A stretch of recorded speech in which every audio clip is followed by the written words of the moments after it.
کیا مسلمانوں پر غیر مسلموں کو دعوت دینا فرض ہے؟ بہت سے علماء غیر مسلموں کو دعوت نہیں دیتے، تو کیا وہ گنہگار ہوں گے؟ دیکھیں، دعوت دینا فرض اس معنی میں تو ہے کہ دین کی تبلیغ ہم پہ فرض ہے، لیکن تبلیغ کا طریقہ کیا ہے، اس میں رائے کا اختلاف ہو سکتا ہے۔ ڈائریکٹ آپ غیر مسلم کو بولیں گے اسلام میں آ جاؤ تو وہ چڑ جاتا ہے اور وہ پھر غصہ کرنے لگتا ہے، تو اسلام کے قریب آنے کے بجائے دور ہو جاتا ہے۔ اس لیے علماء میں کبھی بھی یہ رواج نہیں رہا کہ ڈائریکٹ غیر مسلم کو سمجھانا شروع کر دیں تو مسلمان ہو جاؤ، یہ اسلام ہے، وہ ضد میں آ جاتے ہیں، یہ طریقہ نہیں ہے۔ ہاں، ایک جنرلی دین کی دعوت کا کام جیسے ڈاکٹر ذاکر نائک صاحب کر رہے ہیں، یا مولانا کلیم صدیقی صاحب ہندوستان میں کر رہے ہیں، یا جو کر رہے تھے، اللہ تعالیٰ ان کو رہائی نصیب فرمائے، بیچارے آج کل جیل کی سلاخوں میں، اور اللہ ان پہ رحم فرمائے۔ تو اس طرح بہت سارے لوگ ہیں جو دعوت کے کام میں جڑے ہوئے ہیں، حکمت اور مصلحت کے ساتھ غیر مسلموں کے دین کی طرف بلا رہے ہیں۔ یہ کام علماء پہلے بھی کر رہے تھے، اب بھی کر رہے ہیں۔ یہاں جامع الرشید میں بعض حضرات ایسے ہیں جو بہت بڑے پیمانے پر غیر مسلموں میں تبلیغ کا کام کر رہے ہیں، لیکن ان کا کام سوشل میڈیا پہ نہیں ہے، تو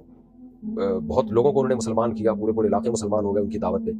تو ضروری نہیں کہ جو میڈیا پہ ہو وہی کام کر رہا ہے، تو بہت سے لوگ چھپ کے بھی بہت زیادہ کام کر رہے ہیں، تو کر رہے ہیں سب اپنی اپنی ذمہ داری۔ تو کام سب نے کرنا ہے، لیکن کرنا کیسے، اس میں ہر ایک کا طریقہ مختلف ہو سکتا ہے، ہر ایک کی رائے۔ ہاں، ڈائریکٹ غیر مسلم کو آپ دعوت دیں گے تو مسلمان ہو جاؤ تم، یہ تو وہ پھر چڑ جاتے ہیں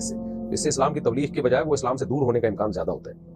ہاں، کوئی غیر مسلم آپ سے پوچھ رہا ہو اسلام کے بارے میں، پھر لازمی بتایا، پھر اگر نہیں بتائیں گے تو پھر وہ حدیث ہے کہ نبی نے فرمایا کہ جس سے علم کی بات پوچھی گئی اور اس نے جانتے بوجھتے ہوئے چھپا لی تو الجم بلجام من النار، اللہ آخرت میں اس کو آگ کی لگام دیں گے، آگ کی لگام،